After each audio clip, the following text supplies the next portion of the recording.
Bonjour et bienvenue sur le campus Artifix Montpellier. Nous sommes ravis de vous recevoir. Je suis Marine Charny, la chargée de communication de l'école. Même si les événements font que nous ne pouvons pas vous recevoir sur le campus en présentiel, et nous en sommes vraiment désolés, nous espérons que ce format en ligne pourra répondre à toutes vos questions et vous donne un maximum d'informations. D'ailleurs, en parlant de questions, je vous invite à écrire toutes vos questions sur le chat ou dans la partie questions de Livestorm sur cette plateforme. Nous avions beaucoup de choses à vous dire, donc on va légèrement dépasser de l'heure prévue ensemble. J'espère que ça ne vous dérangera pas.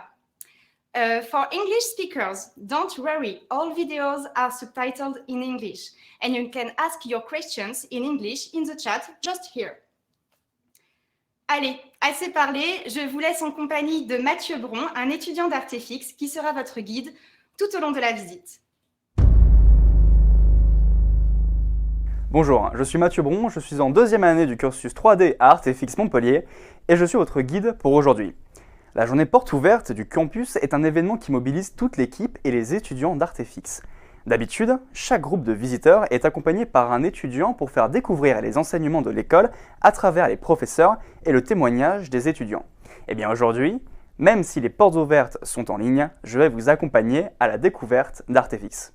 Je vous invite à découvrir les enseignements artistiques d'Artefix avec Florence Guy. Marjorie et Gillian vous expliqueront ensuite en quoi les enseignements artistiques sont fondamentaux pour réussir ses études, mais aussi sa carrière. Bonjour, je m'appelle Florence Guy. Je suis la responsable pédagogique des enseignements artistiques à Artefix. En parallèle, j'enseigne l'anatomie à travers le dessin et la sculpture, à la fois de manière traditionnelle et numérique, de la première à la 4e année. En pratique, les enseignements artistiques correspondent à l'ensemble des enseignements nécessaires pour développer les fondamentaux. Il s'agit des cours liés à l'observation, comme les cours de dessin en intérieur et en extérieur, les cours de perspective, les cours de couleur et de lumière, de photographie, de sculpture, d'anatomie ou encore de modèles vivants. Mais aussi les cours liés à la créativité, comme les cours de développement créatif, de character design ou encore le concept art et le matte painting. Cependant, la créativité ne peut s'exprimer librement sans les acquis liés à l'observation et à la technique du dessin. La pratique du dessin favorise la créativité, car c'est à travers l'aisance du geste que vous pourrez donner forme à vos idées. Et c'est par l'observation que vos créations gagneront en réalisme et en crédibilité. Le programme pédagogique artistique d'Artefix est structuré dans cette idée de complémentarité et transversalité entre les enseignements. Faisons un point rapide sur ces différents enseignements et leur application directe dans les compétences métiers. Le dessin d'observation permet, à travers l'expérimentation de différentes techniques, supports et médiums variés, d'apprendre à observer pour retranscrire de manière réaliste en respectant les proportions, les textures, la composition ainsi que la lumière et les couleurs d'un sujet. Les cours de développement créatif mettront en lumière l'ensemble des fondamentaux appris en cours de dessin d'observation. À cela s'ajoutera la méthodologie du processus créatif appliquée dans les cours de concept art ou encore de character design. Pour travailler sur des environnements, il est indispensable d'acquérir les bases de la perspective, de la couleur, de la lumière, afin de raconter une histoire et d'impliquer le spectateur à travers un univers, une ambiance, une direction artistique spécifique. Comprendre la perspective, c'est mettre en pratique son fonctionnement et les notions de cadrage, d'échelle, de distance qui y sont associées, comme dans les cours de dessin, de concept art, de photo ou encore de matte painting. À ces notions s'ajoutent la couleur, la lumière et le volume, éléments complémentaires et nécessaires pour faire naître l'ambiance. Afin de préparer les étudiants à leur futur travail dans les studios, la pédagogie d'Artefix favorise l'entraide et l'esprit d'équipe. La maquette réalisée en 2e année sur un concept d'univers est au cœur de cette démarche collaborative. Elle concrétise en même temps tous les acquis artistiques vus en première année. Je laisse Marjorie, étudiante de 5e année spécialisée en environnement, vous livrer son expérience. Dans les cours de Florence, on a pu réaliser plusieurs projets, comme les expressions faciales, les bustes de créatures et aussi les maquettes qu'il fallait réaliser avec toute la classe à plusieurs. C'est un exercice qui nous aide beaucoup par la suite parce qu'en 5e année, on est censé créer un film, un décor et tout un environnement à plusieurs, parfois à 10 personnes. Et cet exercice-là, de pouvoir le faire en vrai, physiquement, avec de vrais matériaux, avant de pouvoir le faire sur ordinateur, c'est une grande aide pour l'organisation. Les cours d'anatomie et de modèles vivants sont le point de départ de tout concept de personnage, que ce soit pour créer un caractère design en 2D, en modélisation en 3D, ou encore pour comprendre comment animer avec réalisme un personnage déjà existant. Ces cours sont faits pour s'assurer qu'au-delà des caractéristiques esthétiques, les proportions et les mouvements de personnages créés soient fonctionnels. Les titres du squelette, des muscles, des masses graisseuses et de la peau, ou encore des différentes textures permettront de mettre en relation l'apparence extérieure, vue en cours de modèle vivant, et sa structure interne. Les cours d'anatomie en sculpture traditionnelle viennent compléter cette compréhension. De plus, ils font le lien direct de la 2D à la 3D et vous permettront d'avoir une bonne perception spatiale. Créer l'illusion du volume sur une feuille de papier, c'est super. Mais le comprendre réellement en 3D traditionnel, c'est encore mieux.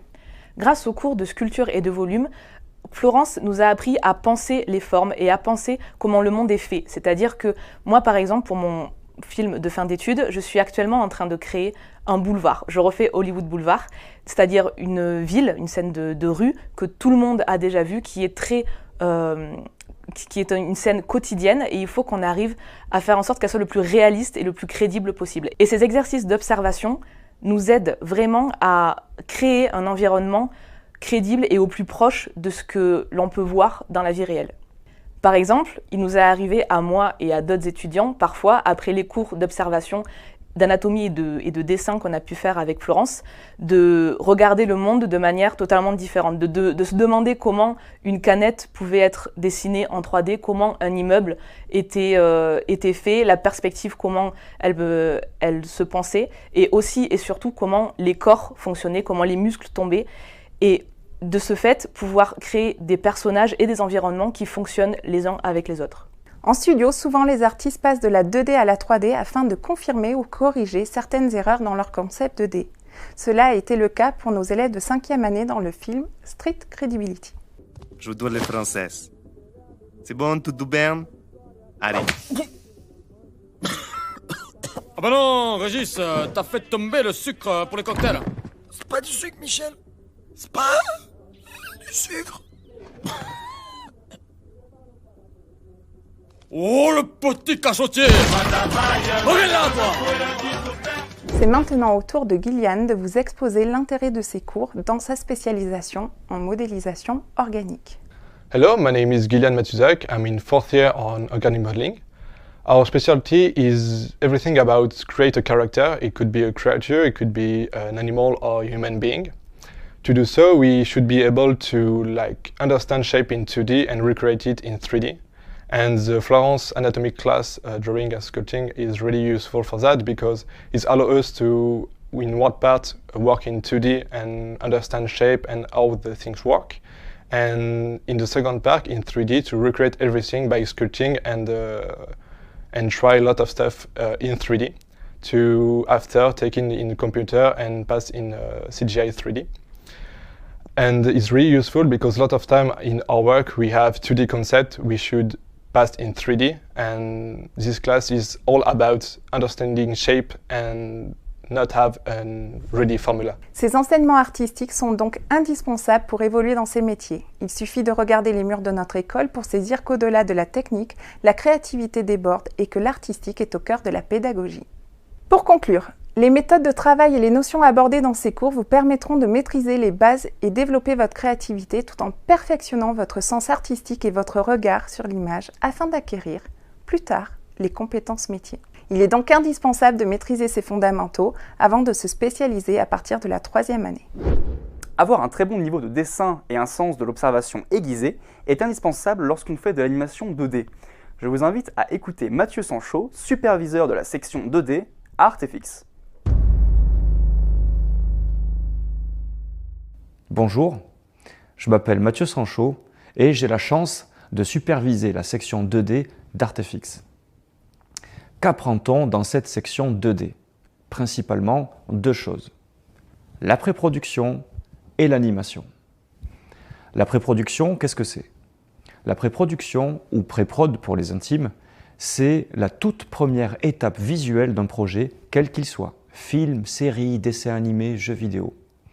La pré-production, c'est donc le moment déterminant où l'on sait à l'avance si un projet sera beau ou pas. Les activités de la pré-production sont nombreuses.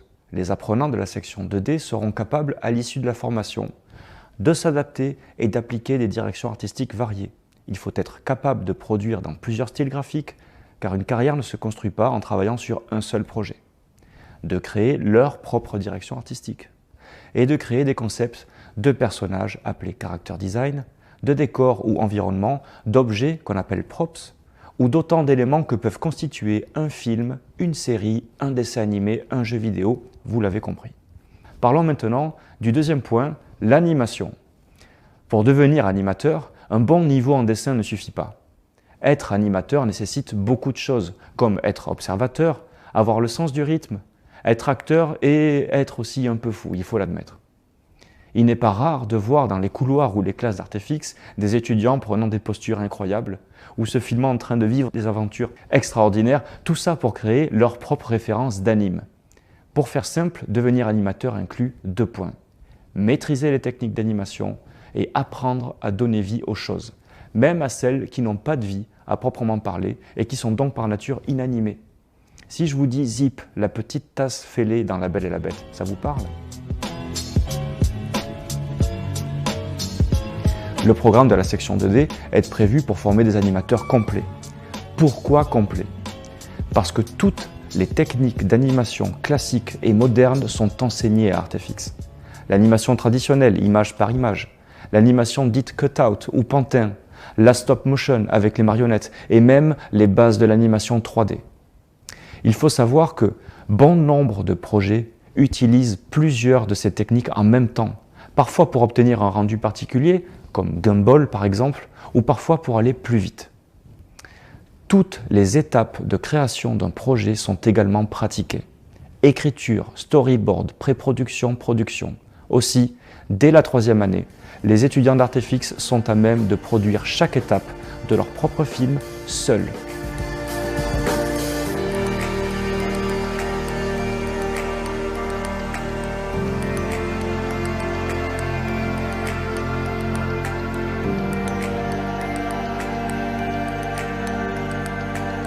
Quels sont les débouchés dans l'animation?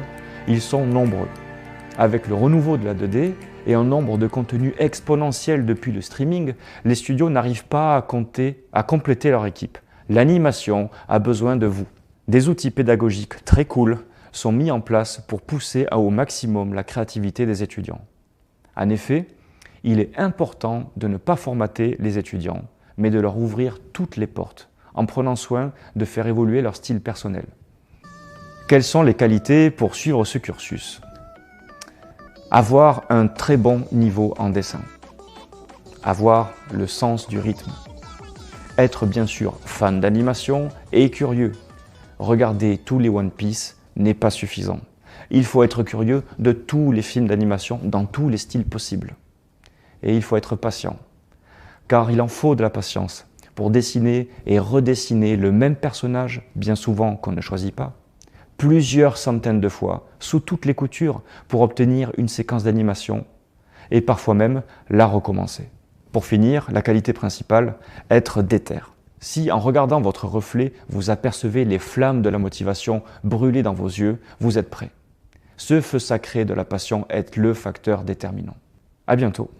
L'utilisation du matériel de prise de vue, la gestion du set, de la lumière, comprendre comment se fait un tournage, Artefix vous forme au métier du cinéma. Alors découvrons-en plus grâce aux explications de Valentin, le très apprécié superviseur des tournages et du matériel audiovisuel.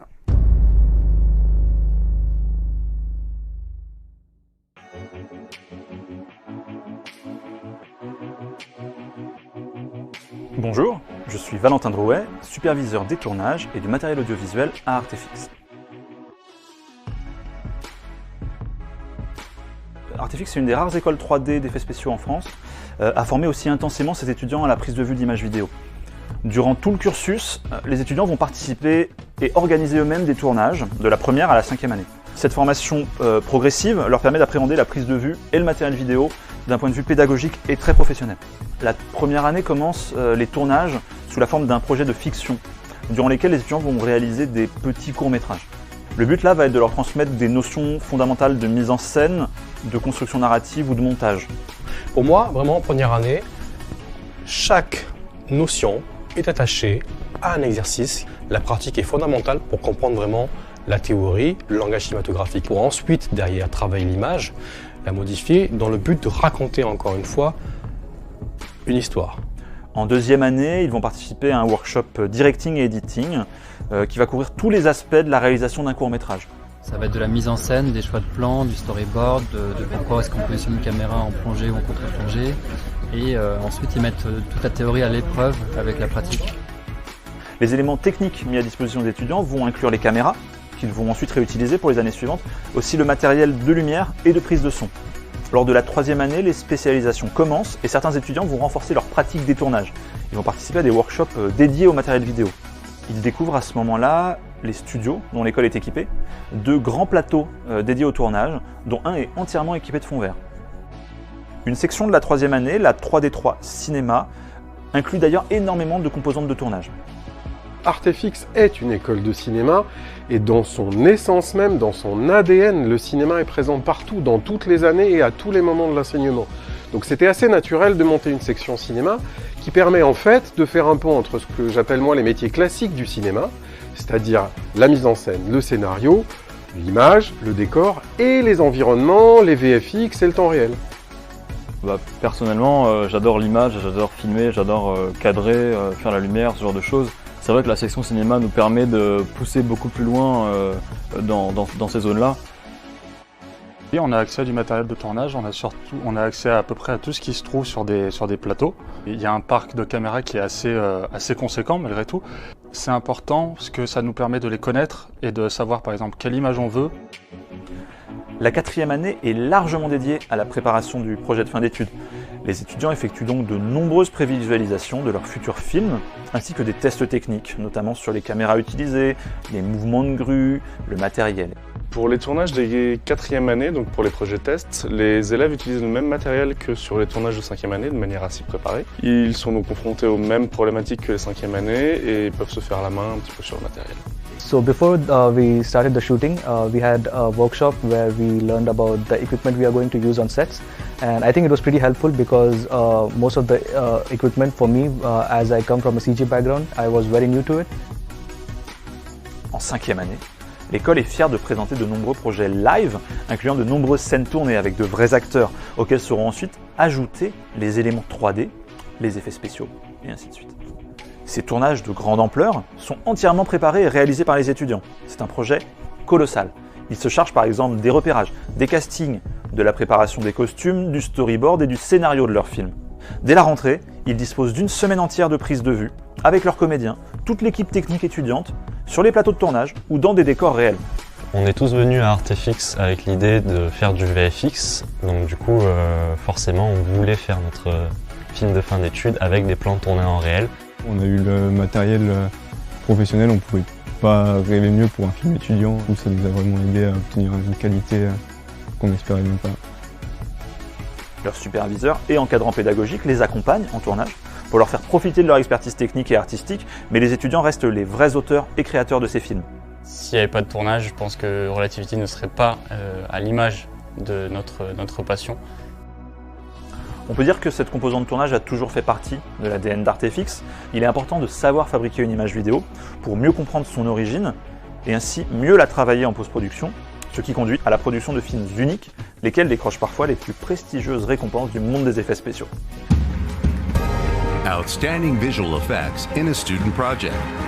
And the award goes to Terra Nova, Thomas Battisti, Melanie Gole, Michelle Lemezzo, and Guillaume Barrault. We would like to thank our school, Artefix. Thank you everyone.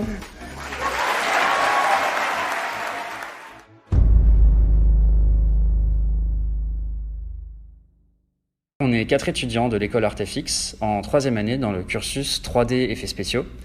Et cette année, on a participé à un workshop avec Antonin Sédou de prévisualisation en temps réel. Et on va vous présenter le projet. Alors, la prévision en temps réel, c'est le fait de pouvoir, au moment du tournage, remplacer le fond vert pour y mettre une version simplifiée des décors qui vont pouvoir être ajoutés après en 3D, de manière à visualiser au moment du tournage quel va être le plan fini. Par rapport à un tournage classique, là on va savoir comment mettre en place notre cadrage, notre lumière. On va aussi pouvoir faire beaucoup de retours sur les jeux d'acteurs et même la composition de l'image en général. Et du coup, ça va nous permettre de vraiment avoir un bon plan final. Il faut prévoir sur le plateau plus de matériel pour mettre en place cette technologie. Il faut aussi apprendre cette nouvelle technologie. Ça demande un peu plus de préparation. Il faut une préparation un peu plus lourde. Alors l'idée c'est que ça facilite énormément le tournage en général parce que donc, comme on a les effets visuels sous les yeux, on peut avoir un cadre qui est beaucoup plus tangible et donc améliorer la qualité de l'image en général. On a par exemple la présence des acteurs, on peut, avec le chef opérateur qui peut décider d'un cadrage qui est plus précis et donc tout ça évidemment facilite le temps et donc c'est une économie d'argent aussi considérable.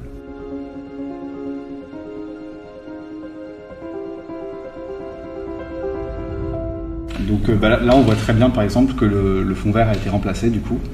Et par contre, à la place du fond vert, derrière Albin, on a du coup le décor 3D qui est en temps réel. Ce qui est intéressant, ça veut dire qu'on pouvait adapter la vitesse de la roue à la vitesse où Albin courait. Et du coup, ça permettait aussi d'avoir des contacts qui étaient bons au niveau du sol. Là, on peut visualiser que la roue, c'est bon, elle est à bonne échelle. Globalement, le plan que je cadre, on voit ce que je veux qu'on voit dans la roue. Alors que si je cadre sans voir ça, après j'arrive au moment de la post-prod, j'enlève mon fond vert, je mets ma roue et puis je me rends compte que finalement mon plan il aurait pu être un peu plus large, ça aurait été mieux. Il n'y a pas Alors imaginé. que voilà, il n'y a pas imaginé, ça on le voit directement au moment du tournage, c'est ça qui est intéressant. Ça demande plus de préparation, c'est pas juste on pose la cam, on tourne, mais après le gain qu'on a sur des plans vraiment complexes est intéressant. C'est une vraie chorégraphie en fait.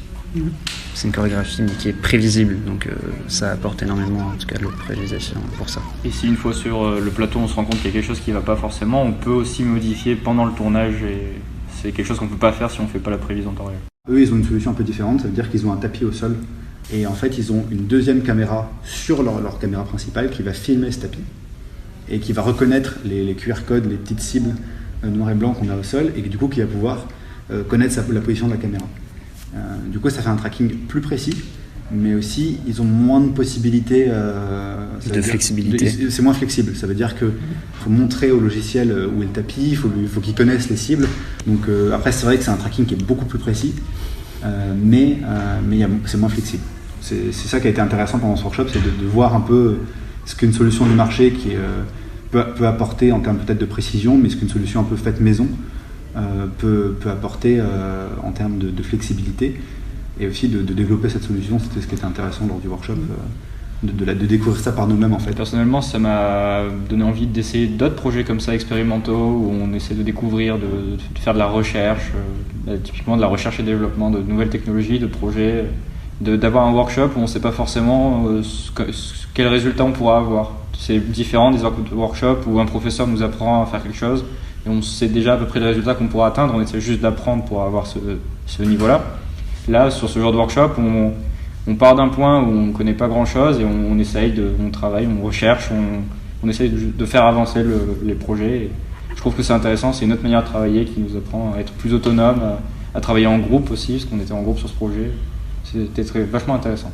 Oui, comme disait Stanis, c'est une autre manière d'apprendre qui ne s'applique pas forcément à toutes les disciplines, à tous les sujets, mais qui est vachement intéressante, surtout pour ce workshop-là.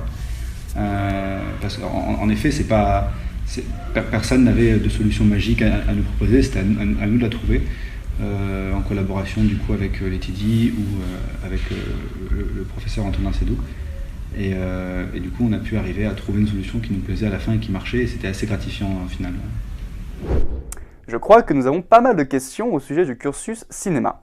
Luc Pourrinet, est-ce que tu peux nous en dire plus ? Alors, on fait une petite pause dans la visite de Mathieu pour s'arrêter un instant sur le cursus cinéma. À la rentrée, en septembre 2021, Artefix ouvre un nouveau cursus cinéma et je suis avec Luc Pourrinet, le responsable de ce cursus. Bonjour Luc. Bonjour Marie, bonjour à tous. Pour en savoir un petit peu plus sur ce qui va se passer dans ce cursus. Donc Luc, est-ce que tu peux nous présenter un petit peu en général le cursus cinéma d'Artefix? Alors vous avez entendu et vu beaucoup de choses de ce qui se passe à l'école en termes de cinéma. Pour faire court, pour faire simple, que vous compreniez bien, l'idée, c'est de rapprocher les métiers classiques du cinéma, de la post-production, des effets visuels et du temps réel. C'est ça la base de la réflexion du cursus cinéma de l'école. Alors concrètement, ça veut dire quoi? Ça veut dire qu'on va former des étudiantes et des étudiants à des métiers classiques, le scénario, la mise en scène, le décor, l'image, la direction de la photographie, et en plus aux effets visuels et au temps réel, ce qui constitue aujourd'hui le cœur de la post-production du cinéma. Avec ton expérience professionnelle, est-ce que tu peux nous dire en quoi la formation d'Artefix se distingue des autres formations en cinéma?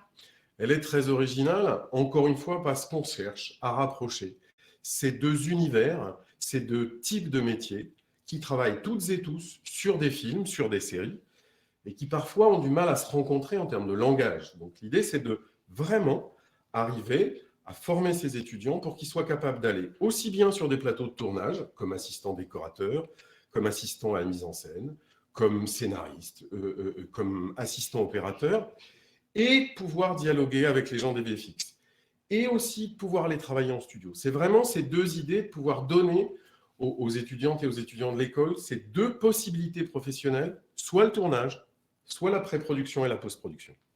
Et du coup, est-ce que tu peux nous donner des exemples de films ou de séries qui sont à la recherche de profils complémentaires avec ces doubles compétences, justement?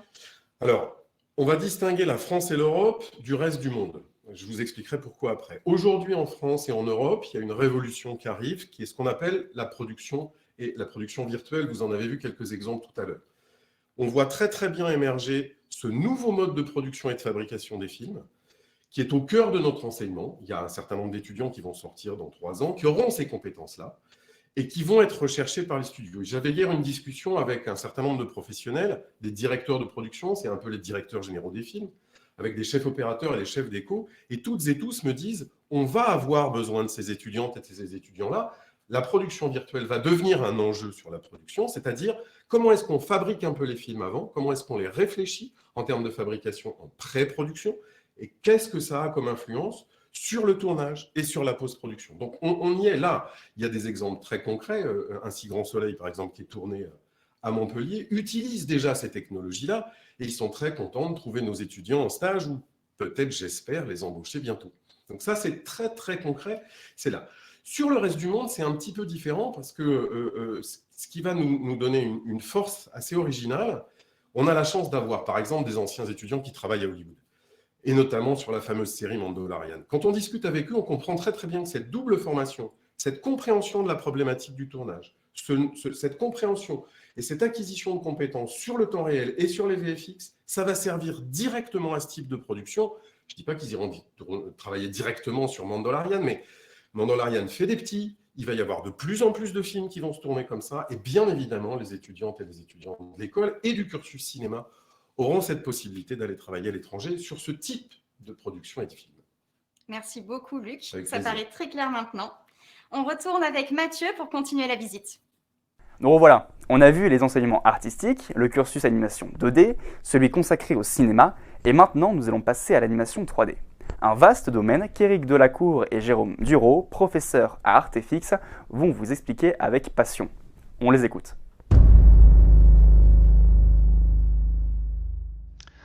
Bonjour à tous, je m'appelle Éric Delacour, j'enseigne la 3D à Artefix et je supervise également les projets de fin d'études. Alors 3D, on entend ça tout le temps. Mais c'est quoi en fait la 3D? Alors on parle ici d'animation 3D, d'un monde parallèle en 3 dimensions, comme le nôtre, mais dans lequel tout serait possible. Grâce aux ordinateurs et aux outils développés par les cerveaux de l'équipe, les TDs, les artistes 3D vont pouvoir fabriquer et mettre en scène grosso modo tout ce qui leur passera par la tête. Mais pour anticiper la fabrication laborieuse de la 3D, les projets devront d'abord commencer en 2D. C'est l'étape de la pré-production. Storyboard, design, recherche graphique, références, etc. Ce sont les fondations indispensables pour démarrer. Commence alors la 3D. Yeah! Tout démarre avec des petits points dans un espace vide, des vertex. Connectés entre eux, ils forment des lignes. Puis ces lignes se transforment en polygones, en volumes, et de là tout est possible. On démarre le modeling. On a d'un côté la modélisation hard surface, comme les véhicules, les machines ou les bâtiments par exemple, et de l'autre la modélisation organique, dont l'approche est un peu plus artistique. Avec les outils d'un sculpteur virtuel, on va donner forme à des personnages, des animaux, des créatures ou autres. Mais l'évolution des technologies permet aussi des alternatives. En utilisant directement des scanners 3D ou des photos, des vidéos, on peut maintenant générer rapidement des modèles 3D complexes et réalistes. On appelle ça la photogrammétrie. Le modeling fini, on obtient des assets 3D. Alors le plus important maintenant, c'est de caractériser ces décors, ces personnages ou ces objets. Il va falloir leur inventer une histoire, les rendre crédibles, en gros leur donner vie. Pour ça, il faudra d'abord simplifier et alléger ces petits points et ces lignes dans l'espace, ce qu'on appelle la topologie. Après ce lifting des vertex, petite séance d'UV. Alors aucun doute ici, les UV sont en fait la version dépliée, découpée et aplatie de l'objet 3D, un peu comme un tanneur le ferait avec une peau d'animal. Une fois fait, on peut maintenant peindre les textures. Le texturing justement, c'est un peu le salon de beauté des objets 3D. Ils vont être maquillés et prendre des couleurs. Grâce à ces images, ces textures, une fois appliquées sur l'objet, on peut alors concevoir les matières de cet objet. Bois, métal, tissu, peau, roche, n'importe quel matériau existant ou même inexistant. C'est l'étape du look développement. On mettra aussi en place les cheveux d'un personnage, ses vêtements, ou bien la fourrure d'un animal. En gros, tout ce qui nécessitera éventuellement de la simulation dynamique. Et dès qu'on parle de dynamique, de physique, on pense à nos magiciens de la 3D, les FX artistes. S'ils sont les spécialistes des explosions, des destructions en tout genre, ils sont aussi des grands maîtres de la création. En parallèle avec le texturing, la plupart de ces assets 3D iront au rigging, puis en animation. Alors sans ces véritables acteurs de la 3D, tout serait figé. Ces trois départements étant très spécialisés, je laisserai mes collègues vous en parler davantage. Bon, même si tout cela semble bien joli, sans éclairage, on ne peut rien voir. Et en 3D, c'est la même chose. C'est là qu'interviennent les lighters, les spécialistes de la lumière. Ils sont un peu les peintres, les chefs opérateurs de la 3D. Mais avec des super pouvoirs. Car souvenez-vous, en 3D, tout est possible. Avec la lumière, ils vont orienter le regard du spectateur, créer l'émotion et appuyer l'histoire, le storytelling, comme on dit. Ce sont eux qui vont aussi gérer le rendu, les calculs des images. Ces calculs peuvent prendre des heures, des jours, des semaines entières, sauf si l'on parle de rendu temps réel, comme dans les jeux vidéo par exemple. C'est la dernière étape de cette fabrication 3D. Après ça viendront le compositing et l'étalonnage, passage obligatoire pour finaliser les films. C'est donc grâce au travail de tous ces artistes que nous sommes maintenant habitués à voir des images spectaculaires, hyper réalistes, dans lesquelles finalement la 3D est de plus en plus présente, mais de moins en moins visible. Même les films d'animation ont maintenant pour la plupart une base totalement photoréaliste. Donc si je résume, en tant qu'artiste 3D, mieux vous ferez votre travail, moins il sera vu. Mais bon, rassurez-vous, ça reste néanmoins très gratifiant. Car le métier d'artiste 3D se vit à 300%, il demande beaucoup d'engagement, de l'observation, de la patience et du temps. Beaucoup de temps. Il faut des compétences artistiques, techniques, mais aussi des valeurs humaines, nécessaires dans ce métier. Vous l'avez bien vu, c'est vraiment un travail d'équipe. Pour finir, si ce métier exige d'être passionné, il est aussi vraiment passionnant. Car dans cet univers 3D, vous ne cesserez jamais d'évoluer, d'apprendre, mais surtout de créer. Alors à très vite!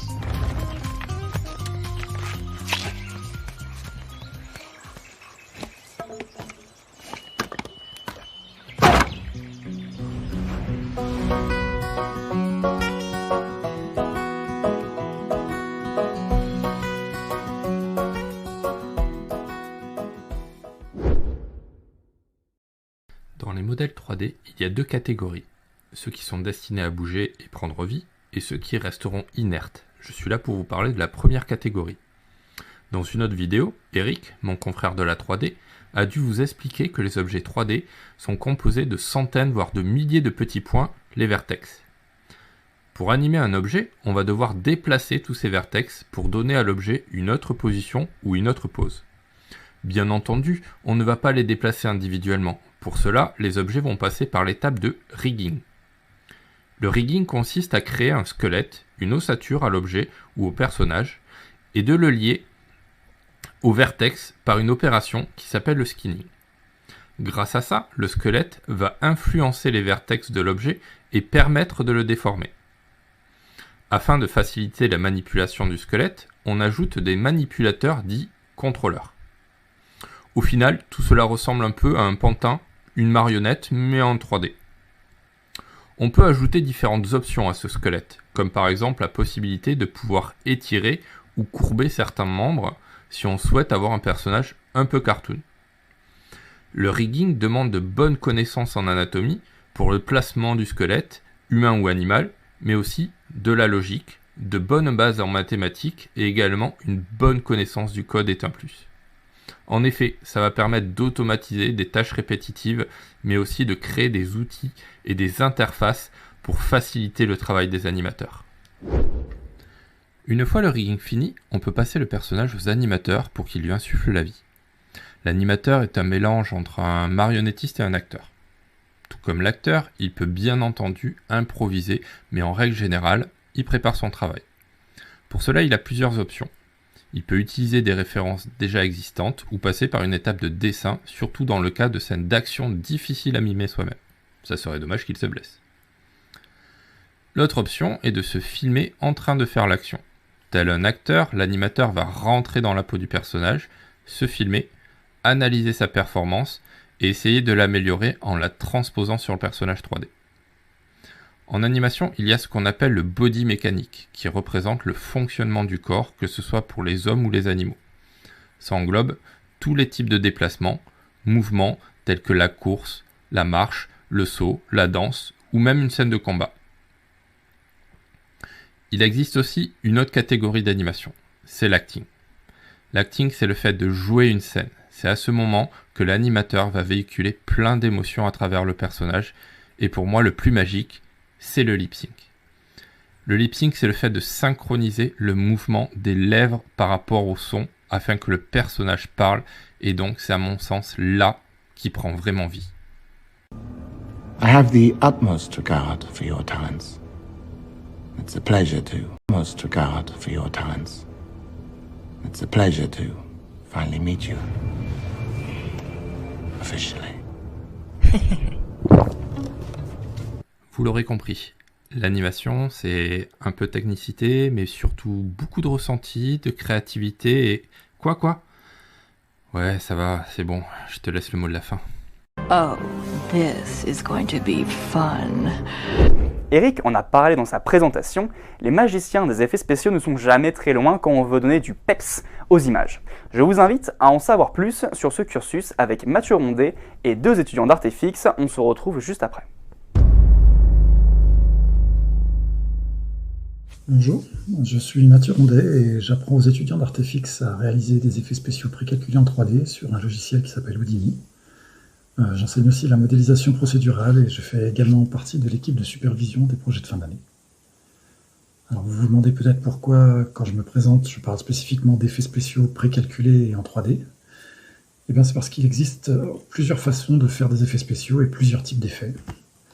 Il peut s'agir de rajouter des décors virtuels, de rajouter une créature ou de faire exploser quelque chose dans un film par exemple. Et tous ces exemples font partie du domaine des effets spéciaux.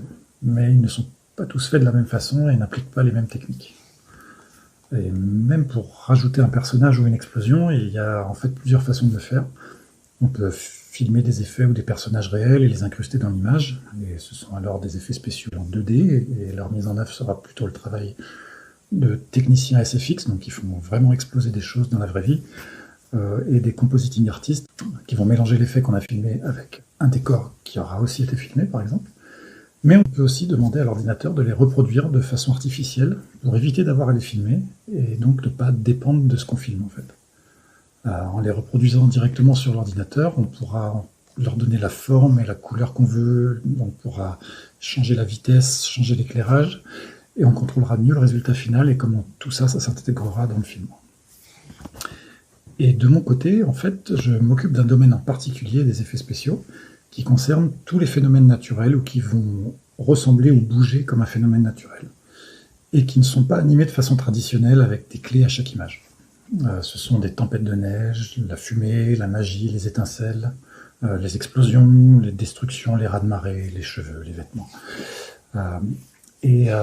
Pour faire ça, un FX artiste va recevoir des objets en 3D que d'autres personnes ont fabriqués, et il va les faire exploser, ou les rendre liquides, ou leur faire émettre de la fumée, ou des étincelles, ou des particules de magie. Et on pourra ensuite faire interagir tout ça avec des personnages ou des décors en 3D aussi, en utilisant des forces qui vont les déplacer, les faire rebondir sur ces objets de la même façon que ça arriverait dans le monde réel. Et en fait, en spécialité FX, vous allez apprendre à contrôler ces forces, ces paramètres de simulation, on appelle ça des paramètres de simulation, pour dire à la machine comment elle doit faire bouger tel ou tel phénomène naturel d'une façon qui correspond à la vision et aux demandes d'un réalisateur. Et c'est la machine qui va se charger de faire une simulation de ce mouvement pour qu'il semble le plus réaliste et le plus crédible possible, en fonction de ce que vous aurez décidé. Vous apprendrez aussi à faire des images à partir de ces simulations pour qu'elles aient le même aspect que dans le monde réel, pour justement les incruster au mieux dans les décors et les rendre crédibles dans tous les plans. Donc voilà pour l'explication rapide de ce qu'est la spécialisation FX. Je vais maintenant laisser certains de mes étudiants vous en dire un peu plus sur leur expérience personnelle au sein de l'école et de la section FX en particulier, en espérant avoir répondu à certaines de vos interrogations et vous avoir donné envie de venir faire exploser des trucs avec nous. Voilà, bonne JPO et peut-être à bientôt.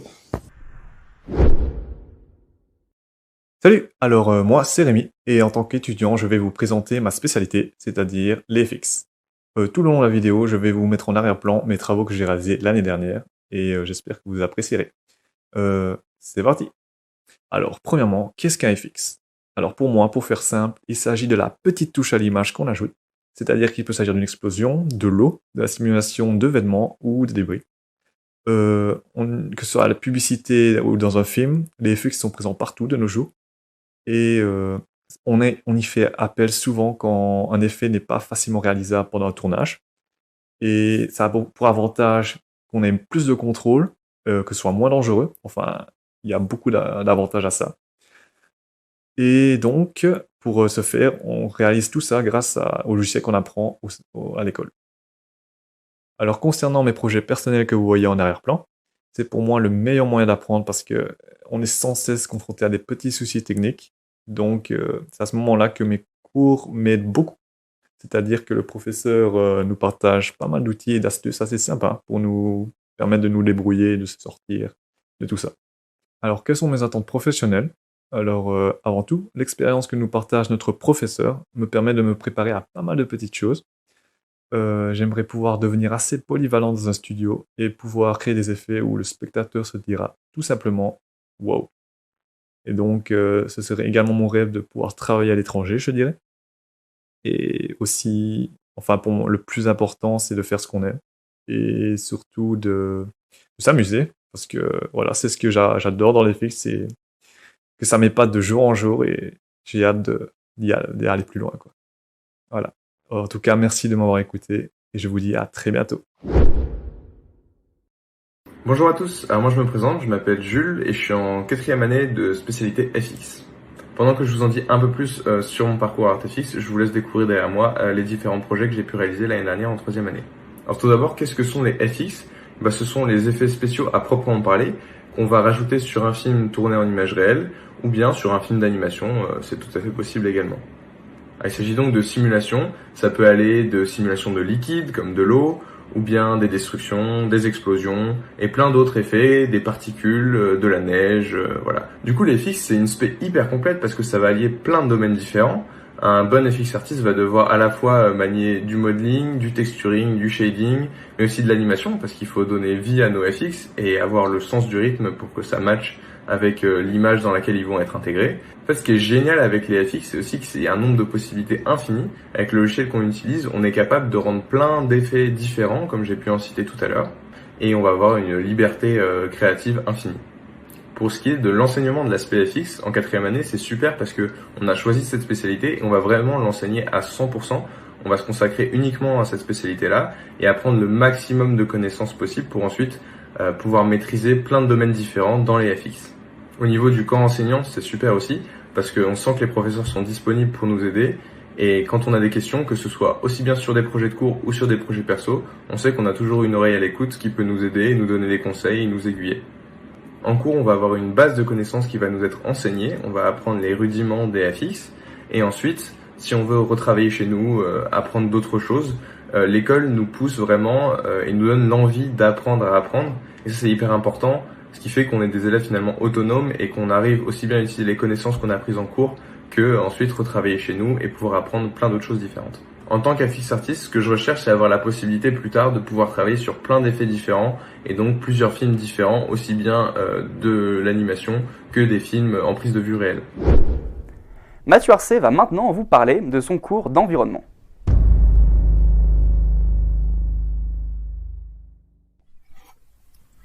Bonjour, je suis Mathieu Arcet, enseignant en environnement et en compositing à Artefix Montpellier. La création d'environnements dans les VFX permet de construire toutes sortes de décors ou d'univers, d'une petite ruelle jusqu'à une ville entière. S'il y a quelques années le matte painting était encore prédominant, les environnements 3D sont aujourd'hui devenus la norme dans la création de décors digitaux. Un ou une artiste en environnement se doit donc aujourd'hui d'être polyvalent, généraliste. Il ou elle doit savoir utiliser toute une suite d'outils afin de créer toutes les ressources nécessaires à la bonne réalisation de son plan. Ces différents outils couvrent des champs d'application en 2D, 2D+, et 3D. Dans la grande majorité des cas, des concepts et des références artistiques, photographiques, sont fournis afin de définir la vision de l'équipe de réalisation.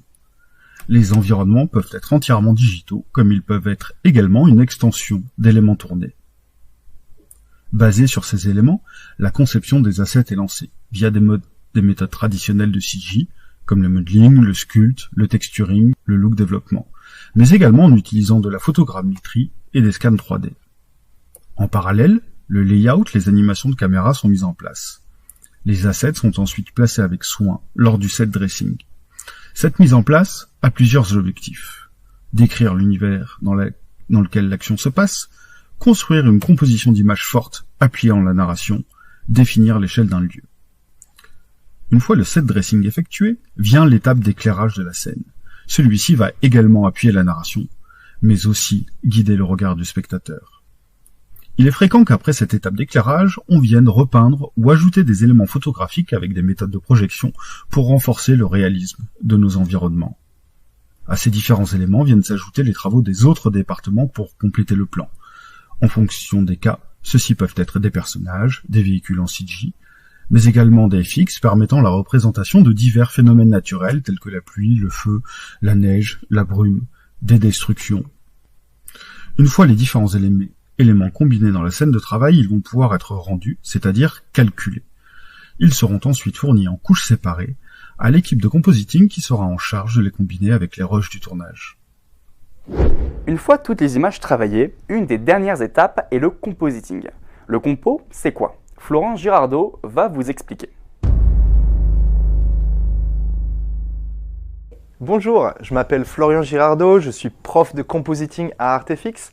J'ai travaillé ces 10 dernières années dans l'industrie du cinéma, notamment en Amérique du Nord, sur des projets comme Spider-Man, Far From Home, Godzilla ou Détective Pikachu. Et maintenant, j'enseigne le compositing à Artefix. C'est l'art d'assembler les différentes couches d'effets ensemble afin que tout paraisse réaliste et intégré. J'ai les images filmées par la caméra, j'ai les couches 3D qui ont été réalisées par les graphistes et on va les prendre, on va les mettre ensemble et faire en sorte que tout paraisse intégré, réaliste. On utilise Nuke, qui est le logiciel de référence de l'industrie. Il faut être capable d'analyser l'image pour en tirer les éléments clés qui vont nous permettre de créer une intégration invisible. C'est-à-dire être capable, en fin de compte, de détecter toutes les imperfections de l'image pour pouvoir les réappliquer aux images de synthèse. Avec les étudiants de 2e année, j'ai organisé un workshop qui s'appelle The World is a Zoo, qui était un workshop d'initiation au compositing dont le but était d'aller isoler un animal dans une vidéo, le détourer pour pouvoir l'intégrer dans une autre vidéo, de façon à ce que le résultat soit parfait et invisible. J'ai organisé le workshop Let's Dance avec les 3e années, qui est le niveau supérieur du workshop des 2e années, dont le but ici maintenant était d'intégrer des images de synthèse, un personnage en mouvement, un danseur, dans une vidéo.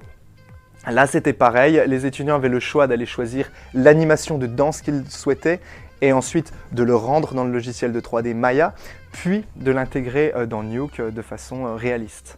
Alors, je mets toujours à mes étudiants à disposition les notions de cours sous format vidéo et puis ça leur donne la possibilité de les consulter à tout moment s'ils ont un doute, de revenir sur un point qui n'a pas été clair. Le workshop est l'application concrète de mes cours. J'ai été bluffé par le niveau des étudiants et par leur motivation. Je crois qu'ils se sont vraiment éclatés sur ces 2 workshops et ils m'ont donné vraiment du résultat de haute qualité, même sur des choses qui étaient relativement difficiles, comme le tracking des plans qui bougent un peu dans tous les sens, sur des images venant d'Internet. Et là, ils m'ont vraiment démontré qu'ils avaient compris qu'ils étaient capables de faire une intégration invisible. Au tour des étudiants en programmation de nous présenter leur cursus. Nous sommes allés toquer à leur porte pour voir ce qu'il s'y passait. Bonjour à tous, je m'appelle Abigail, je suis étudiante en 3e année à Artefix en filière programmation. Je vais vous parler un petit peu de cette filière et je vais commencer par vous présenter la salle où on fait cours. Donc venez avec moi.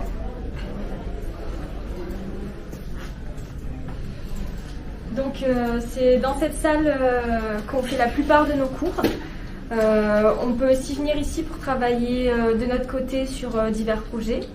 On a pas mal d'équipements, on a la télé qui est au-dessus de moi pour pouvoir présenter l'écran du professeur et qu'on puisse tous le voir. On a aussi du matériel pour les cours à distance, donc les ordinateurs. Et on a aussi des tableaux qui nous permettent d'écrire des explications ou des dessins pour notre compréhension. Étant donné que la salle est ouverte à n'importe quelle heure, on s'en sert aussi beaucoup comme laboratoire. Donc je vais vous présenter des élèves qui sont en programmation de différentes années. Donc je vous présente Élise, qui est en 3e année. Donc toi tu travailles sur quoi aujourd'hui ? Alors aujourd'hui je travaille sur le projet C++ qu'on doit faire et j'ai créé un générateur procédural de cartes. Et du coup là j'ai la carte générale et quand je clique dessus ça fait apparaître des sous-graphes. Et donc chaque sous-graphe a un type particulier montré par la couleur et ça pourrait servir à faire des cartes de jeux vidéo par exemple pour des constellations, des planètes, des choses comme ça. Ok, donc tu vas devoir aussi mettre une intelligence artificielle dedans. Ouais, c'est ça, pour vérifier que chaque node est relié et que ça va bien jusqu'à la fin du graphe. Ok, bah je te laisse voir ça, merci. Merci. Le projet C++ dont elle vient de parler, c'est un projet C++ de 3e année qu'on vient de finir.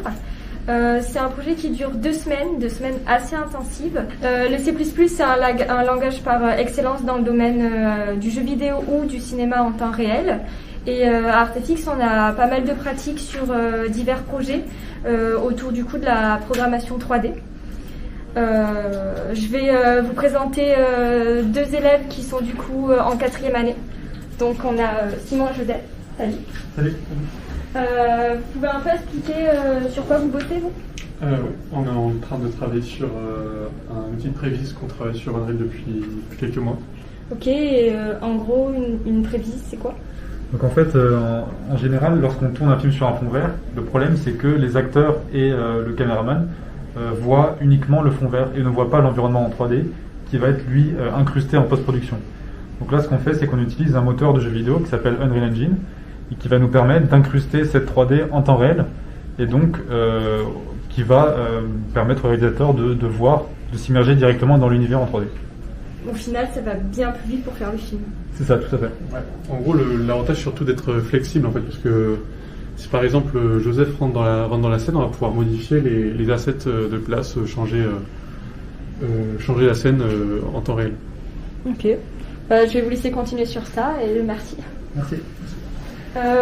On va du coup finir par 2 élèves qui sont en 5e année et du coup en dernière année. Donc on a Jonas. Salut. Salut. Donc je sais que toi je te vois pas souvent dans la salle en ce moment, donc qu'est-ce que tu fais ? Oui, c'est vrai que moi je suis assez souvent dans la salle de mon jeu vidéo de fin d'études avec le reste de mon équipe. Moi je suis artiste technique, ça veut dire que je fais un peu le lien entre le côté artistique et le côté plus technique de mon équipe. Et donc je fais beaucoup de programmation et je travaille pas mal avec des logiciels comme Houdini qui est beaucoup utilisé dans le monde du jeu vidéo et du cinéma. Là par exemple je travaille sur une scène de destruction pour en mettre plein les yeux aux joueurs de notre jeu et je dois vraiment faire attention à l'optimisation pour que même une fois incrustée dans le jeu, enfin une fois intégrée dans le jeu, elle tourne bien à 60 images par seconde. Ok, bah ça a l'air vraiment super génial, on a hâte de voir ça à la fin. Merci. De rien. Et du coup, on va finir par Bruno. Bonjour. Bruno, toi, je te vois bien plus ici. T'es aux dernières nouvelles, tu bosses sur les pipelines des films des dernières années. Absolument. Alors, je vais vous montrer ce que c'est qu'un pipeline. Donc, en fait, l'idée c'est que pour faire un film, il faut interconnecter tout un tas de logiciels à automatiser. et automatiser la partie technique du processus de création. Donc le boulot d'un TD, mon boulot, c'est d'être au contact avec les artistes et de créer des outils adaptés pour accélérer la création de leurs films. Ok, donc en fait, tu es l'architecte d'un studio virtuel pour la création du film. C'est ça. Et je dirais même pour la création de plein de films parce qu'il y a 12 projets en cours cette année à Artefix et chacun a ses spécificités. Ok. Bah, je vais te laisser continuer à bosser sur ça pendant que moi je vais ramener nos visiteurs en dehors de la salle. Du coup, j'espère que tout ce que vous avez appris aura pu vous aider, que ça vous aura motivé à nous rejoindre. Moi, je vous dis à l'année prochaine et j'espère qu'on pourra se croiser. Salut! Comme vous avez pu le constater, les étudiants et étudiantes en programmation travaillent à la fois sur des projets de films, mais aussi pour des projets de jeux vidéo. On va donc maintenant s'intéresser au cursus jeux vidéo d'Artefix. Bonjour, je m'appelle Manuel Martin, j'ai commencé ma carrière au poste de caractère artiste freelance et aujourd'hui j'enseigne la 3D et le game art au sein de la filière jeux vidéo à Artefix Montpellier. À Artefix, nous avons réalisé un programme sur 5 ans permettant aux étudiants de développer les compétences nécessaires pour exercer dans les métiers du jeu vidéo. Ce programme est basé sur les activités quotidiennes qu'effectuent les artistes au sein des studios de jeux vidéo. La formation est destinée aux passionnés souhaitant réaliser le rêve de contribuer à la production d'un jeu vidéo. Que vous ayez un bac ou fait des études supérieures, le but est de se former au métier du jeu vidéo par des professionnels de l'industrie. En bénéficiant de leur parcours et de leur expertise, les apprenants d'Artefix deviendront également des professionnels. Pour entrer dans ce cursus, il faut de la patience, un maximum de curiosité et surtout prendre du plaisir à créer. La curiosité, c'est le moteur de la créativité. De manière générale, exercer un métier artistique implique de la persévérance pour arriver à maîtriser son art et être à l'écoute des retours afin de s'améliorer en permanence. Ce qui est fascinant dans ces métiers, c'est d'apprendre constamment. On ne s'ennuie jamais. En plus des professeurs permanents, des intervenants ponctuels issus de différents studios viennent compléter le programme avec des enseignements spécifiques. Véritable clé pour l'apprentissage d'un métier. En parallèle des cours, l'équipe pédagogique accompagne et supervise les étudiants dans leur réalisation. Toujours à l'image des studios, les étudiants doivent faire appel à des compétences techniques mais aussi des compétences humaines durant leur production. Pour les compétences techniques, ce qu'il faut bien comprendre, c'est que le jeu vidéo, par définition, c'est de l'interaction. On travaille dans des moteurs de jeu qui calculent constamment les images en temps réel. Nous devons donc prendre en compte des solutions techniques d'optimisation qui permettent aux joueurs d'avoir une expérience de jeu fluide et sans interruption. Les étudiants développent des compétences créatives durant la phase de pré-production, mais aussi des compétences plus spécifiques comme la modélisation 3D, le shading et le texturing ou encore l'intégration moteur durant la phase de production. Concernant les compétences humaines, les étudiants prouvent leur capacité à travailler en équipe au sein d'une production. Dans un studio, on collabore avec différents corps de métier, chacun est un maillon indispensable de la chaîne de production. Les réalisations sont supervisées par des producteurs, des managers ou encore des directeurs artistiques et doivent être livrées dans les délais et la qualité exigés. Ces compétences sont particulièrement développées sur leur projet de fin d'études en 5e année. Un projet de fin d'études, c'est la mise en pratique concrète d'une production où toute une classe travaille ensemble sur la création d'un jeu vidéo réalisé en 1 an.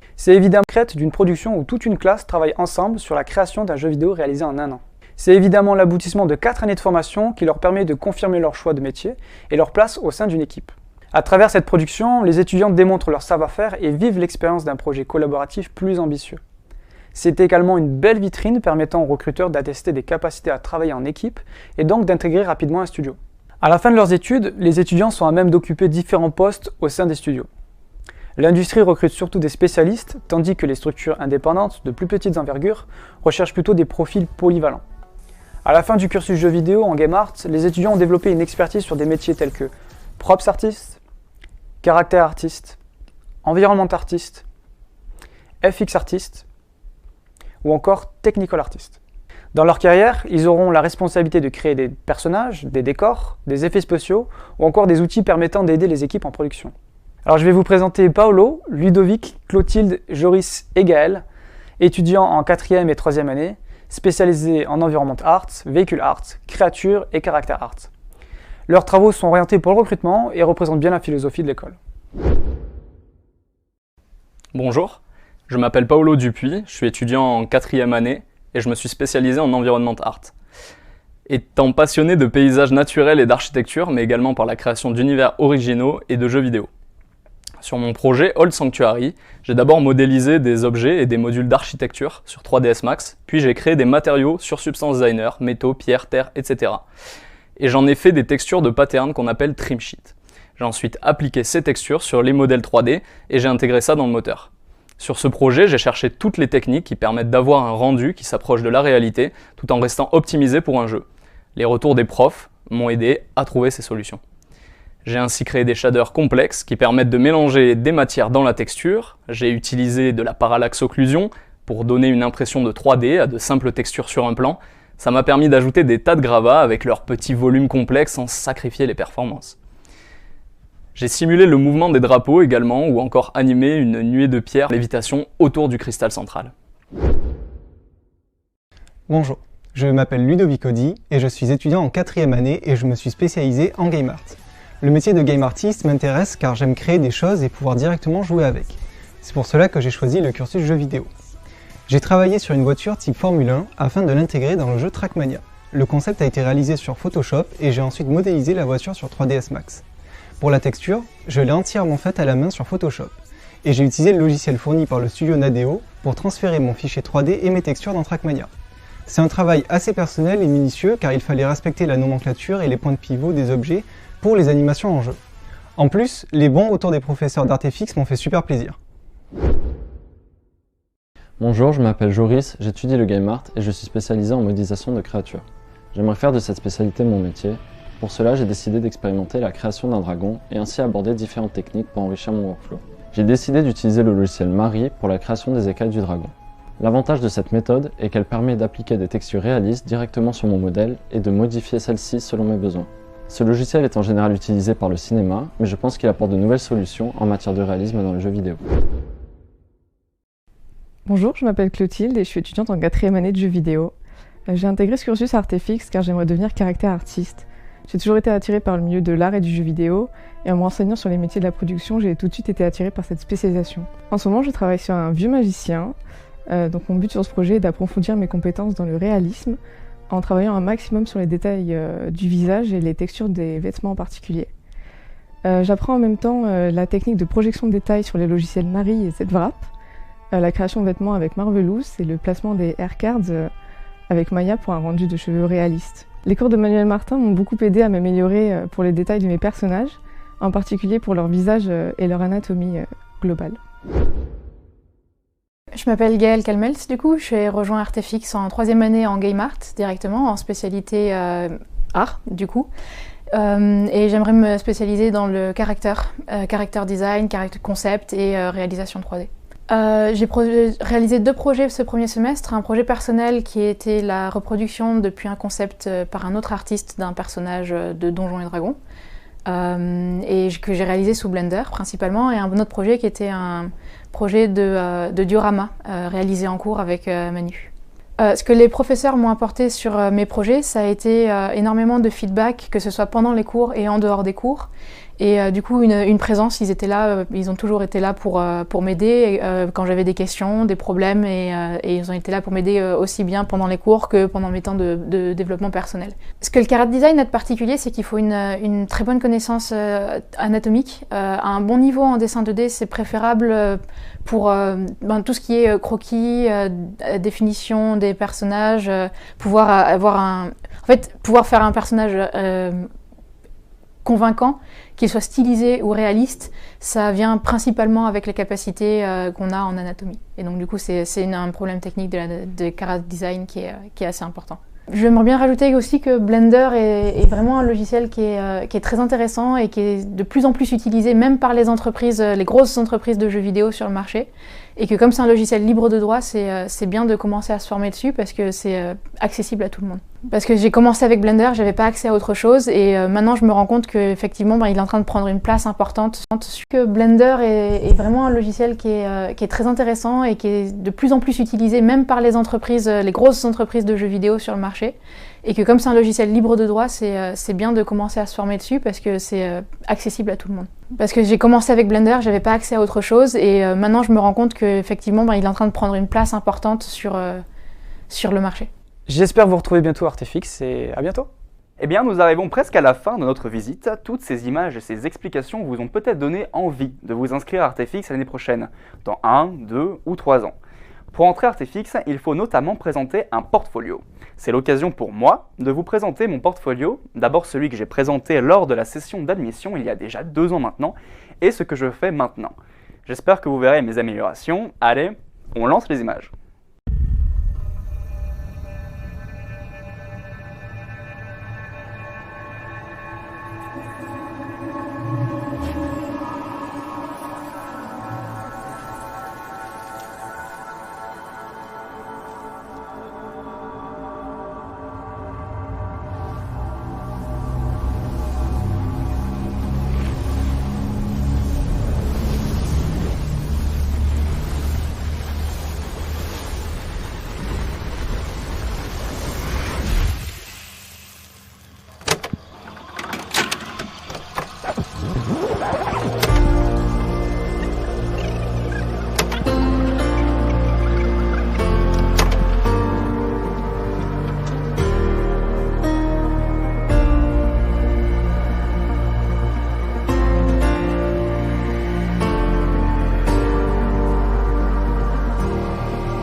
Waouh, le portfolio de Mathieu est impressionnant et vous savez, il est qu'en 2e année. Donc j'ai vraiment hâte de découvrir son travail au fil des ans. Je suis avec Agathe Turlotte, la responsable des admissions. Bonjour Agathe. Bonjour Marine, bonjour à vous. Elle va nous expliquer un petit peu ce qui se passe pendant le processus d'admission pour rentrer à Artefix. Bonjour à tous. Donc comment ça se passe pour rentrer chez Artefix? Il faut savoir que les tests sont constitués d'un QCM de culture générale, d'une lettre de motivation en anglais, d'un synopsis ou un concept de jeu, d'une épreuve de dessin et création artistique et d'un entretien d'une 30aine de minutes où vous présentez votre dossier créatif. Alors, pas d'inquiétude sur votre dossier créatif. L'objectif, c'est vraiment de comprendre qui vous êtes, vos compétences et vos motivations. Dans votre dossier créatif, vous pouvez mettre évidemment des dessins, mais aussi des photos, des vidéos, de la musique, des storyboards, enfin tout ce qui vous semble pouvoir vous représenter. Donc voilà, pas d'inquiétude sur ça. Top. Je crois aussi que sur notre page de site internet, dans la rubrique admission, l'onglet admission plutôt, on a une vidéo explicative comment bien préparer son portfolio. C'est ça? Exactement, donc n'hésitez pas à aller la consulter pour avoir plus de renseignements ou sinon nous écrire sur contact@artefix.fr. Et sur cette même page internet, on a les prochaines dates d'admission. Elles vont se faire en ligne, en présentiel? Comment ça va se passer, Agathe? Alors, normalement, nous faisons une session en ligne par mois et une session en présentiel sur chaque campus. En fonction des conditions sanitaires, elles resteront ou pas en présentiel. Par exemple, celle du 1er mars de Montpellier passera en distanciel. Les prochaines dates d'admission sont le 22 mars à Lille et Enghien et le 17 avril et le 15 mai en ligne. Et vous avez aussi le 12 avril à Lille. Donc voilà, n'hésitez pas à vous inscrire. Sachez juste que pour la première année à Montpellier, nous sommes pratiquement complets. Il nous reste des places en prépa sur Lille et sur Montpellier, et après pour entrer en deuxième ou troisième année. On est d'accord que les programmes d'Artefix sont partout sur les mêmes campus, c'est la même chose? Exactement, c'est une école et 3 campus différents. La pédagogie est exactement la même, les tests d'admission sont exactement les mêmes. Vous postulez juste une fois, on vous demande quel campus vous souhaitez, mais vous pouvez après complètement changer ou en fonction des places disponibles. Donc, pas d'inquiétude, simplement une inscription et c'est parfait. Alors, Alice vous a mis plein de liens sur le chat juste là. Donc, n'hésitez pas à cliquer sur les liens, vous aurez encore plus de renseignements sur le processus d'admission. Une dernière question, est-ce qu'il y a des classes internationales, Agathe? Alors, vous pouvez faire un cursus international en première année sur Lille et dans toutes les années sur Montpellier. Et en 4e année sur Paris, sur notre campus de Paris. Donc voilà, pas de souci. En fonction de ce que vous souhaitez faire, vous pouvez faire tous les cursus à Lille, tous les cursus à Montpellier, une première année à Enghien et une 4e année aussi à Enghien. Donc voilà, on vous offre plein de places. Merci beaucoup, Agathe, pour ces explications. On va finir la visite avec Mathieu et nous, on vous souhaite une très très bonne journée. Bonne journée! Justement, en parlant des étudiants internationaux, Ardon, en 5e année à Artefix, va vous parler de son expérience en tant qu'étudiante tout droit venue du Mexique. Hey, my name is Arden Hemkes Edwards, and I'm an international student in the 5th and last year of Artifacts' Digital Directing Master Course, specializing as a 3D animator. Today I come to tell you a little bit about my journey as an international student in France and in Artifacts. I come from Mexico, and prior to Artifacts, I had very little artistic experience and little to no knowledge of French culture or the language. I had known for a while that I wanted to study digital art, but there were very few options available to me in my country, and quite expensive as well. And I've always been interested in studying in a foreign country where I could immerse myself in a new culture and get a breath of fresh air. I did have the option to take online courses for animation if I wanted to, now that there are so many great options out there, but everyone has different learning needs, and I personally really need a more traditional face-to-face factor where I could have the opportunity to engage at a more familiar level with my teachers and my fellow students. I started a degree back home where I learned the basics of digital and traditional art, a little taste of everything from painting to anatomy to 3D modeling to even programming. But I knew that I wasn't going to get the most out of my time without specializing in something that really motivated me. That's when I started to look for universities around the globe that were well known and highly regarded for animation, and before long, I saw myself applying to Artifacts. One day I woke up to an email that I had gotten accepted to the second year, since the year I did pre-year in art school got acknowledged, which I really appreciated. And immediately, I signed up for 2 months of French courses since I didn't know a single word of French. When I first arrived in France, I found myself a bit lost. It can be really difficult to adapt to a completely new environment, especially when you're alone and there's a huge language barrier, but once classes started up and I met my classmates, I slowly became more comfortable, despite only having a couple of other internationals with me, as it was the first year they were promoting their international program. Their international program in Artifacts has since become a lot more full-fledged, and rest assured that the pedagogical team will help you at any step you're having trouble with. They're very friendly, and I could not thank them enough. Nowadays, they even offer basic French courses to students, which really helps with getting a tighter grasp of the language. If you're looking to immerse yourself in a new culture and you're enthusiastic about learning the language, you'll find yourself speaking French fairly well by the end of your degree. Plus, there's a lot of international students in Montpellier who do events all the time around the city, at least when there's not a deadly virus around and all. In terms of learning, I've come quite far in the past 4 years, and I've learned a bit of everything. Starting with a wider scope of courses and workshops in the early years of my degree really helped find what exactly I wanted to do, as well as learn about the many branches and corners of the industry as a whole. In third and fourth year, I got to focus solely on animation, which now has led me to be a 3D animator in my graduation film, Le Souffleur de Rêve, along with my 5 teammates who each specialize in their own thing as well. All in all, my experience in Artifacts was better than what I could have imagined, and I have learned a lot thanks to my teachers and fellow students. I feel confident in my skills, and after such a journey outside of my comfort zone, I can say that I will have a way easier time navigating the outside world and foreign countries. And now that I'm on my way out, I have plans to move to Canada and start a new journey. If you have any questions regarding the international experience, please feel free to hit me up by email. I'll be happy to answer them with full honesty. And if you'd like to follow the work that me and my graduation film team are doing, I do encourage you to look us up on Instagram, where we will soon start posting many aspects of our film until its premiere. Thank you! Merci Ardon pour ton témoignage. À Artefix, il y a plus de 70 étudiants internationaux. C'est vraiment super de pouvoir partager avec eux. Et ça nous permet d'utiliser l'anglais au quotidien. Un vrai plus pour notre CV. Mais avant de parler carrière, certains de nos visiteurs n'en sont pas encore à l'étape du bac et se posent des questions sur leur orientation. Artefix propose des stages d'initiation en été pour les 14-18 ans qui veulent en savoir plus sur... Attendez, Karine en parle bien mieux que moi. Je préfère qu'elle vous présente les Summer School. Bonjour, je suis Karine Poussou, directrice pédagogique des écoles d'Artefix. Nous proposons des ateliers pendant les vacances scolaires dans le but de découvrir, pratiquer et expérimenter un domaine en particulier parmi tout ce qu'on peut enseigner à Artefix. Ces ateliers sont destinés aux jeunes de 14 à 18 ans. Aucun prérequis n'est demandé. C'est vraiment pour se faire plaisir, pour découvrir et avoir l'opportunité de tester des choses. Sur 1 ou 2 semaines, on accueille 16 personnes par atelier. On reste dans un cadre réduit pour un meilleur accompagnement. La personne en charge de l'atelier scénarise le projet et adapte les ambitions, les notions et les techniques à ce jeune public. Quels types d'ateliers sont proposés?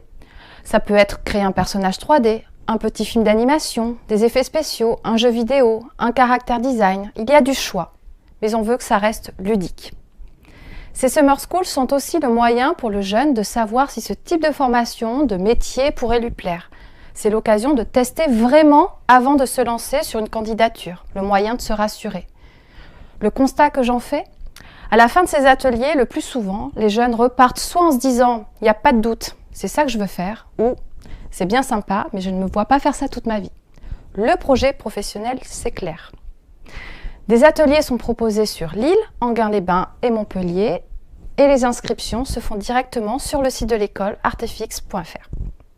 Alors maintenant, c'est vraiment le moment de se quitter. J'espère que cette visite vous aura plu et qu'elle vous aura permis de découvrir les enseignements passionnants qui sont donnés à Artefix grâce à des profs hyper calés et une ambiance de travail très sympa. Ah, attendez. Avant de partir, on a un petit cadeau à vous offrir. En exclusivité mondiale, la diffusion du projet de fin d'études Times Down, réalisé l'année dernière par 5 étudiants d'Artefix et qui vient de remporter le prix du meilleur film étudiant au Paris Image Digital Summit, ou PIDS pour les intimes. Au revoir et à très bientôt.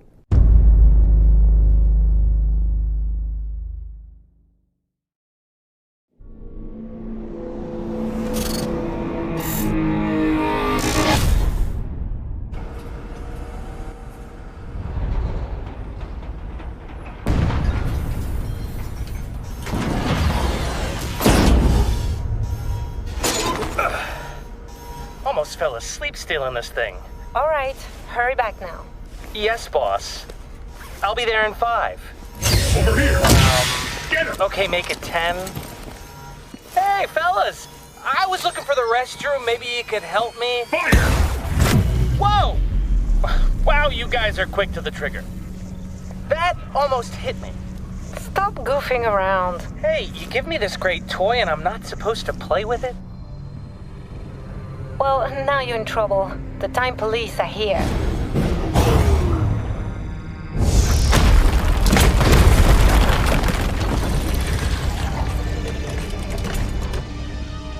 Hi.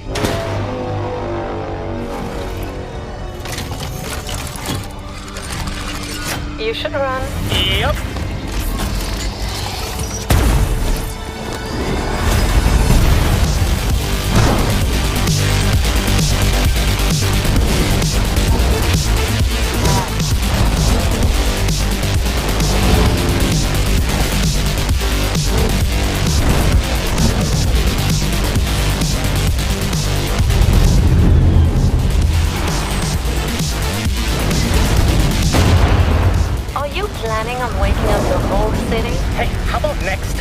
You do the hunt and I'll make the snarky comments.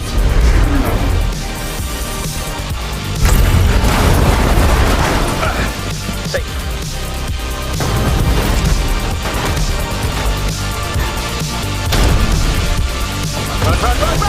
Run.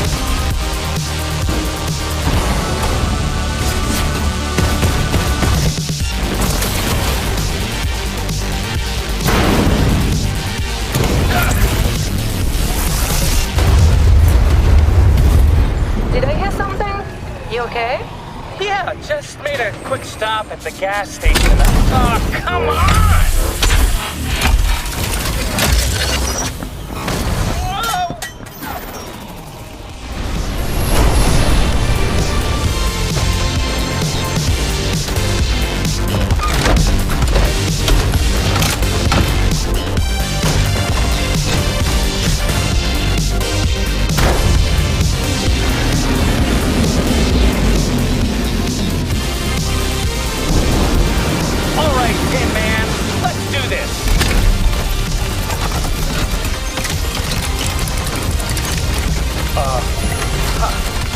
Okay, now that's a really good point. Look, I'm really sorry about your friends back there, but they had it coming, you know?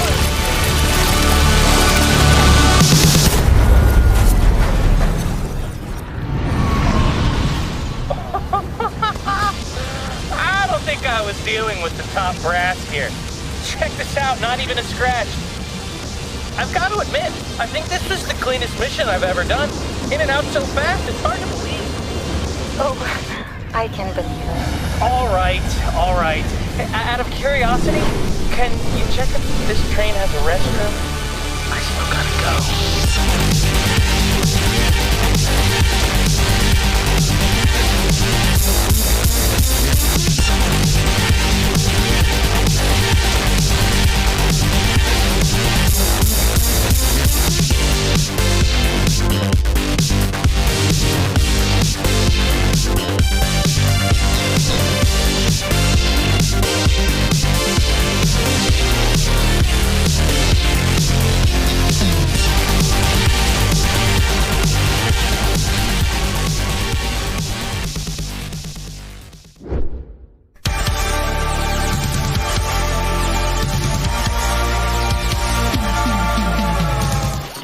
Hey guys, welcome. We're time's down. Enough chit chat, let's get started.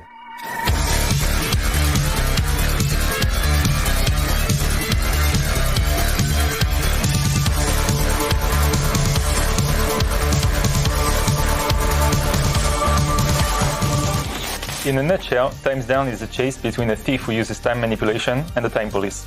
Our goal was to let the action and visuals carry the story with the help of playful dialogues.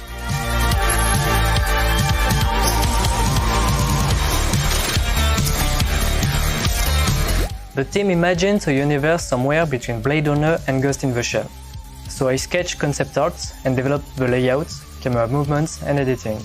I made sure to be pragmatic to keep the VFX shots and complex camera movements manageable, especially considering the stunts in the full CG shots. Shooting was all about creating lighting conditions that would be easy to match in 3D. The dynamic lighting was achieved with LED TVs. Since the sets were mainly green screens, the stunts were precisely choreographed. We ended with a motion capture session. This fabulous tool allowed us to record an animation library for our 3 characters and establish a first layout quickly.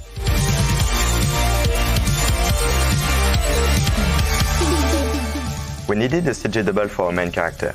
We shot a lighting reference to match the shading as much as possible, and we did a photogrammetry of the costume. I also created the security agent. We made his suit in full CG to have a futuristic look. This allowed us to freeze the security agent when time stops. For the animation of our protagonists, I developed audio rigs and motion capture managers during the pre-production in order to work quickly.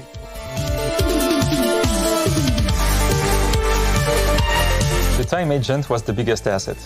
I wanted him to look threatening and deadly, but agile. Combining strong shapes with nanotubes, I made procedural iterations until I found the correct balance. I modeled the time agent to be animation ready. I also created details in layers, such as bones, muscles, and veins. The biggest challenge was the placement of the mecha's plates. I worked closely with Niels to coordinate all these elements. We wanted a brutality and agility that human can't match, so I reworked all the mecha's basic mockup to remove the human feeling. The most ambitious shots were animated entirely by hand. During the production, I developed body mechanic tools for the keyframe animated shots and procedural animation tools for the transformations.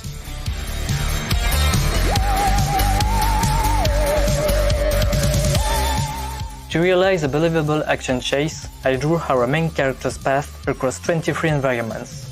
The rhythm intensifies as the mood and lighting change. Therefore, I worked on the transition between scenes and make sure the lighting was both dynamic and readable. Our tools and asset library is the work. Firstly, I created many procedural materials instead of texturing all the assets one by one.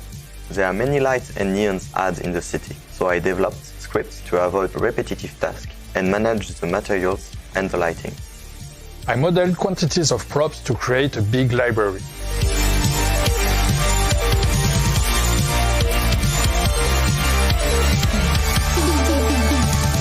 For the main assets, I made 2 levels of detail, one for the foreground and one for the middle and background.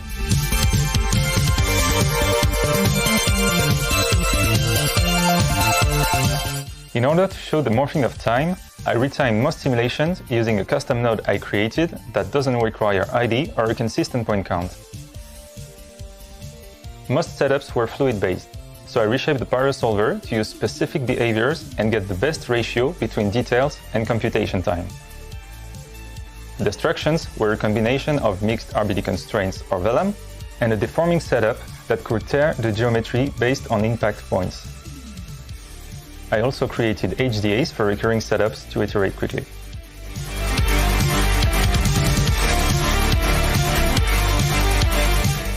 We use a technique to project realistic texture in compositing with a position pass. It gave a sense of details and broke the procedural aspect, even after a render session. Also keyed and tracked all the shots. We integrated stock shots to create interaction with the environments and embellish the effects. We used multiple techniques to break 3D aspects, like cam shake, chromatic aberration, lane distortion, grain, and more.